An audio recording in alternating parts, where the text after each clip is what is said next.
Oi, gente, boa noite. É a terceira vez que eu tô tentando gravar esse podcast pra vocês. Eu tô dentro do banheiro, porque aqui onde eu moro é muito barulho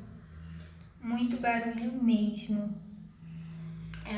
Depois vocês me passam aí um feedback se vocês gostaram.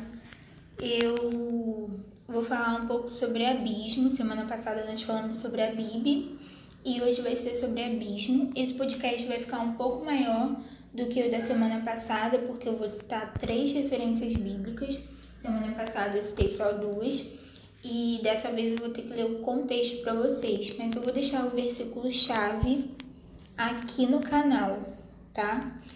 E eu espero que vocês gostem, apesar do áudio ficar um pouco maior. A versão que eu vou estar lendo vai ser da NTLH, que é a nova tradução na linguagem de hoje, porque essa é a Bíblia que eu tenho usado para poder fazer o podcast com vocês, porque a linguagem é mais fácil, né? Tem umas palavras que não são tão complexas. E eu vou falar um pouco do significado de abismo, tá? De acordo com o pensamento daquele tempo, abismo se tratava de um imenso buraco sem fundo nas profundezas da terra, onde os espíritos maus ficavam presos até o castigo final. Eu vou estar citando a última referência sobre Apocalipse, né, que é o último livro da Bíblia que fala sobre o fim dos tempos, e é justamente por isso, por se tratar de um tema complexo que fala sobre espíritos maus, que não dá para citar só o versículo-chave sem ler o contexto, porque não vai dar para a gente poder entender, né? E eu gosto de deixar sempre a referência bíblica, porque vocês podem acompanhar na casa de vocês e vocês podem não só se basear naquilo que eu falo, mas vocês ouvirem de Deus o que Deus quer tratar com vocês, porque eu não sou uma pessoa autossuficiente ou certa em tudo, e eu não quero que vocês sejam a minha cópia, mas sim a cópia de Jesus. Então é importante que vocês peguem essa referência bíblica e leiam para ver o que Deus tem para tratar com vocês, tá bom? O versículo-chave, ele está em Isaías, da primeira referência bíblica. O versículo-chave está em Isaías, capítulo 14, versículo 15. Mas eu vou estar lendo do contexto, né? Do capítulo 14, do versículo 3 até o versículo 23. Depois eu vou escrever para vocês acompanharem aí. E aqui nessa versão NTLH, do versículo 3 em diante, o título está o seguinte: O Rei da Babilônia no mundo dos mortos. Versículo 3: O povo de Israel chegará o dia em que o Senhor, Deus, vai livrá-los da escravidão, e assim vocês ficarão livres dos sofrimentos e dos trabalhos pesados que são forçados a fazer. Quando esse dia chegar, zombem do rei da Babilônia, recitando esta poesia.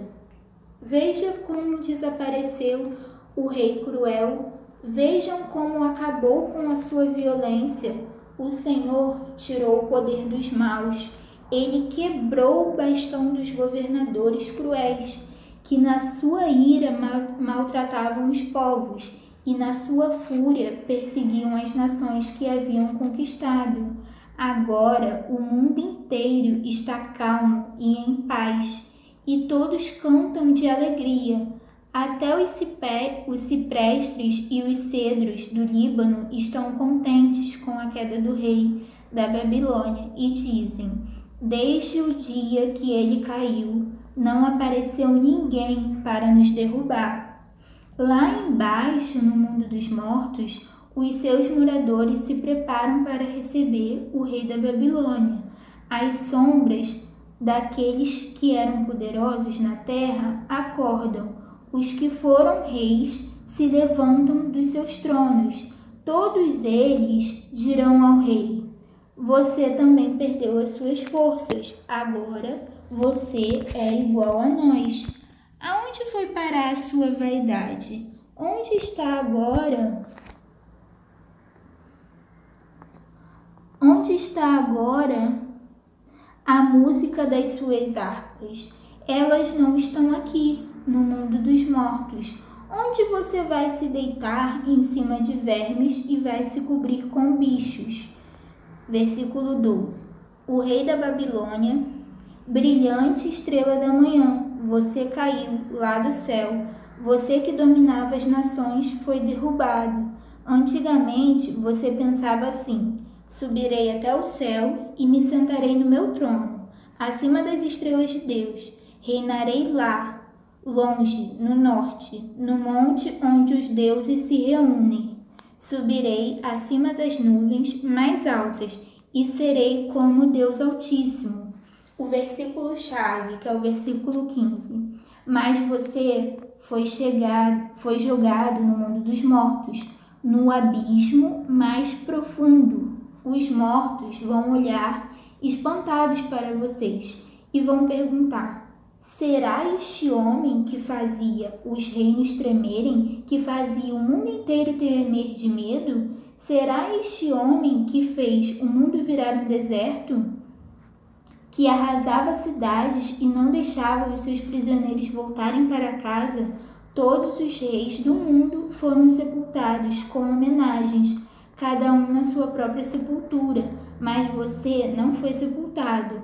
Como se fosse um aborto nojento, o seu corpo foi jogado fora e pisado, está coberto de corpos de soldados mortos na batalha daqueles que desceram até a cova, cheia de pedras. Você não foi sepultado como os outros reis, pois arrasou seu próprio país e matou seu próprio povo. Que morram todos os descendentes desse rei maldito. Por causa da sua maldade, dos seus antepassados, matem logo os seus filhos, a fim de que eles nunca venham a governar a terra, nem encham o mundo de cidades. O Senhor Todo-Poderoso diz: vou atacar e arrasar a cidade da Babilônia. Vou acabar com todos os pais e filhos, avós e netos. Sou eu, o Senhor, quem está falando. Farei com que a Babilônia vire um lamaçal, um lugar onde viverão as corujas. Vou varrê-la com a minha vassoura, e ela desaparecerá. Eu, o Senhor Todo-Poderoso, falei. Ou seja, aqui mostra a ira do Senhor, né? Isso é uma promessa de que o Senhor ele virá para poder acabar com todos esses governantes, né? Aqui em específico fala do governante da Babilônia, né? Porque ele maltratava os seus povos, ele perseguia as nações que as pessoas haviam conquistado, ele queria se colocar no lugar de Deus, né? O pensamento dele era que ele iria subir as nuvens mais altas e ser como Deus. Então aqui mostra que o Senhor não estava deixando isso de lado, mas que ele iria acabar com tudo isso.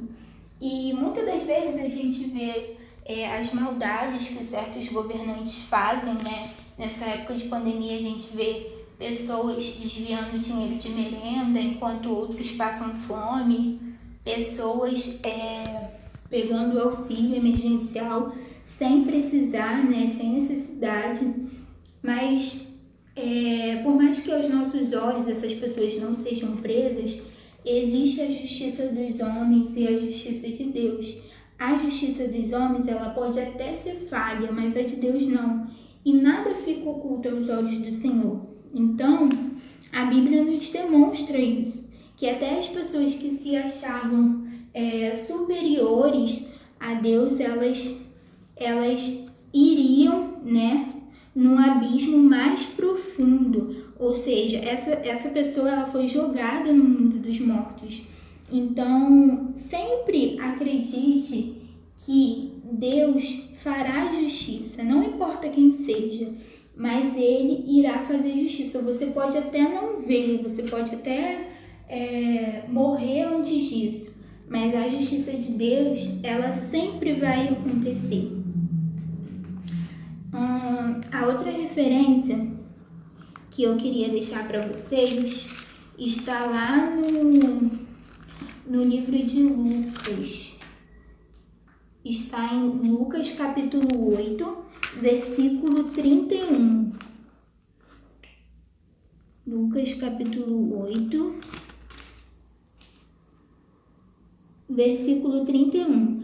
Esse é o versículo chave, tá? Mas eu vou começar a ler do versículo 26. Vou começar a ler do versículo 26 até o versículo 39, tá? Que fala sobre Jesus ter curado, né, um homem que estava endemoniado, né? Um homem que estava sobre o domínio de demônios. Então vamos lá. Lucas capítulo 8, versículo 26. Jesus e os discípulos chegaram à região de Gerasa, no lado leste do lago da Galileia. Assim que Jesus saiu do barco, um homem daquela cidade foi encontrar-se com ele. Esse homem estava dominado por demônios. Fazia muito tempo que ele andava sem roupas e não morava numa casa, mas vivia nos túmulos de cemitério. Quando viu Jesus o homem, deu um grito, caiu no chão diante dele e disse bem alto: Jesus, Filho do Deus Altíssimo, o que o Senhor quer de mim? Por favor, não me castigue. Ele disse isso porque Jesus havia mandado o espírito mau sair dele. Esse espírito o havia agarrado muitas vezes. As pessoas chegaram a amarrar os pés e as mãos do homem com correntes de ferro, mas ele as quebrava e o demônio o levava para o deserto. Jesus perguntou a ele: Como é que você se chama? O meu nome é Multidão, respondeu ele. Ele disse isso porque muitos demônios tinham entrado nele. Aí os demônios começaram a pedir com insistência a Jesus que não os mandassem para o abismo. Muitos porcos estavam comendo no morro ali perto. Os demônios pediram com Versículo 32. Muitos porcos estavam comendo num morro ali perto. Os demônios pediam com insistência a Jesus que os deixassem entrar nos porcos, e ele deixou. Então eles saíram do homem e entraram nos porcos, que se atiraram no morro abaixo, para dentro do lago, e se afogaram. Quando os homens que estavam tomando conta dos porcos viram o que havia acontecido, fugiram e espalharam a notícia na cidade e nos arredores. Muita gente foi ver o que havia acontecido. Quando chegaram perto de Jesus, viram um homem de quem havia saído os demônios, e ficaram assustados porque ele estava sentado aos pés de Jesus, vestido e no seu perfeito juízo. Os que haviam visto tudo contaram ao povo como o homem tinha sido curado. Aí toda a cidade da região de Gerasa ficou com muito medo e pediu que Jesus saísse da terra deles. Então Jesus subiu no barco e foi embora. E o homem de quem os demônios tinham saído implorou a Jesus: Me deixe ir com o Senhor. Mas Jesus os mandou embora, dizendo: Volte para casa e conte o que Deus fez por você. Então o homem foi pela cidade contando o que Jesus tinha feito por ele. Ou seja, não importa qual seja o nosso problema, não importa qual seja o tamanho da nossa preocupação, Jesus ele sempre está com a cura disponível para quem realmente precisa. esse homem, ele estava dominado por muitos demônios, mas Jesus chegou lá e curou. E Jesus, ele é tão poderoso, ele é tão soberano, que os próprios demônios pediam que Jesus não jogasse ele, né, no abismo. O versículo 30 diz: Jesus perguntou a ele: como é que você se chama? E ele respondeu: o meu nome é Multidão. Ele disse isso porque muitos demônios tinham entrado nele. Aí os demônios começaram a pedir com insistência a Jesus que não os mandassem para o abismo. Ou seja, os próprios demônios reconhecem que Jesus tudo pode, né? Jesus, ele chegou a ser tentado no deserto e o inimigo queria que Jesus se jogasse do abismo, dizendo que Deus poderia salvá-lo. Mas Jesus responde com outra passagem bíblica. É importante que a gente conheça a palavra de Deus, porque vai vir pessoas que vai chegar sabendo, dizendo que sabem mais da Bíblia ou querendo te dar algum versículo fora de contexto. Mas quando você conhece a palavra, quando você está alicerçado à palavra, quando a sua essência está ligada à essência de Deus, você sabe quando é o Espírito de Deus e quando é o próprio demônio que está falando. Então, entre a vida do homem e entre a vida daqueles porcos, Jesus permitiu que os demônios saíssem de dentro daquele homem, entrassem nos porcos e que os porcos fossem mortos. Jesus, ele te criou e ele sempre vai preservar a sua vida. Ele nunca vai permitir que nenhum demônio tire a sua vida. Ele te deu a vida, ele te deu o fôlego, ele te deu a saúde. Então só ele tem o poder de tirar também, né? Então é muito importante que a gente leia a palavra de Deus. A última referência bíblica está em Apocalipse, tá? Deixa eu ver o versículo aqui.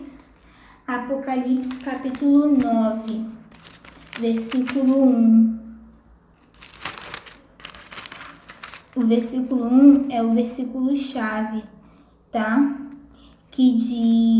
Eu vou começar a ler do capítulo 8, tá? Que fala sobre o último selo, e aí a gente vai ler o capítulo 8 até o capítulo 9. O capítulo 8 fala sobre o último selo, que diz: quando o cordeiro quebrou o sétimo selo, houve silêncio no céu por mais ou menos meia hora. Então vi os 7 anjos que estavam de pé diante de Deus, e eles receberam 7 trombetas. Outro anjo veio como um vaso de ouro, no qual se queima incenso, e ficou ao pé ao lado do altar. Ele recebeu muito incenso para juntar com as orações de todo o povo de Deus, e oferecê-lo no altar de ouro que está diante do trono. E das mãos do anjo que estava diante de Deus subiu a fumaça e incenso queimado junto com o vaso de incenso, e o encheu com fogo do altar e jogou sobre a terra. Houve trovões, estrondos, relâmpagos e um terremoto. Essa parte aqui sobre os selos, eu posso fazer um material sobre isso, tá? Mas eu só tô lendo porque é o que tá aqui e tá no contexto. Agora, o outro título é sobre as trombetas. Em seguida, os 7 anjos que tinham as 7 trombetas se prepararam para tocar. O primeiro anjo tocou a sua trombeta e foi lançado sobre a terra uma chuva de pedra e fogo, misturado com sangue, e foi destruído pelo fogo a terça parte da terra, das árvores e também de toda a erva verde. Depois, o segundo anjo tocou sua trombeta e uma coisa que parecia uma grande montanha pegando fogo foi jogada no mar. A terça parte do mar virou sangue, morreu a terça parte dos animais do mar e foi destruída a terça parte de todos os navios e barcos. Então o terceiro anjo tocou a sua trombeta, e uma grande estrela queimando como uma tocha caiu do céu sobre a terça parte dos rios e sobre as fontes de águas. O nome dessa estrela é Amargura. A terça parte das águas se tornou amarga e por isso muitas pessoas morreram ao beberem daquelas águas. Aí o anjo tocou sua trombeta e foi ferida pela terça parte do sol, da lua e das estrelas, de modo que perderam a terça parte do seu brilho. Não houve luz durante a terça parte do dia e também de noite. Depois que olhei e vi a águia que voava bem alto no céu, e ouvi a águia dizer com voz forte: ai de vocês, ai de vocês, ai de vocês que estiverem morando na terra quando se ouvir o som das trombetas que os outros 3 anjos vão tocar. O livro de Apocalipse, ele é o livro que fala sobre a revelação, sobre aquilo que vai acontecer com o fim do mundo. Mas nós não precisamos ficar assustados ou com medo de ler esse livro e de conhecer essas coisas, porque nós não estaremos aqui, né? Nós vamos estar na glória, nós vamos estar ao lado do Senhor. Então, muitas das coisas que está escrito aqui, nós, né, que somos pessoas que estamos alicerçadas na palavra de Deus, nós não vamos passar por isso. E o capítulo 9, do versículo 1 diz: depois o 5º anjo tocou a sua trombeta, e eu vi uma estrela que tinha caído do céu na terra, e ela recebeu a chave do abismo. A estrela abriu o poço do abismo e dele saiu fumaça, como se fosse uma grande fornalha, e o sol e o ar escureceram a fumaça que saía do abismo. De dentro da fumaça saíram gafanhotos que desceram sobre a terra e receberam o mesmo poder que os escorpiões têm. Eu vou ler só até aqui porque o podcast já está muito grande, mas como eu disse, vocês não precisam ficar com medo, né? O Senhor não tinha obrigação nenhuma de nos deixar registrado o que viria a acontecer com o fim do mundo. Nós não sabemos o dia nem a hora, mas nós sabemos que ele vem. E por amor aos seus filhos, por considerar, né, por nos considerar amigos dele, que ele nos deixou registrado tudo aquilo que aconteceria. Então, fique tranquilo. Eu sei que o áudio ficou muito grande, mas eu fiz com muito carinho. Eu espero que vocês gostem. E depois vocês digam pra mim, né, o que Deus falou com vocês, o que vocês acharam. Eu vou deixar a referência bíblica para vocês também, tá, gente? Muito obrigada por vocês estarem acreditando nesse projeto. Eu fico muito feliz. Eu estou me esforçando bastante para fazer o possível para ajudar vocês. E eu sei que Deus vai abençoar todos nós que estamos nos dedicando a estudar a palavra dele. Beijo para todos vocês. E semana que vem nós vamos estar falando sobre o termo açafrão, que é uma planta, né, com pó alaranjado, e existe esse termo na Bíblia. Muitas pessoas usam aí para fazer comida e a gente vai estar falando um pouco sobre isso.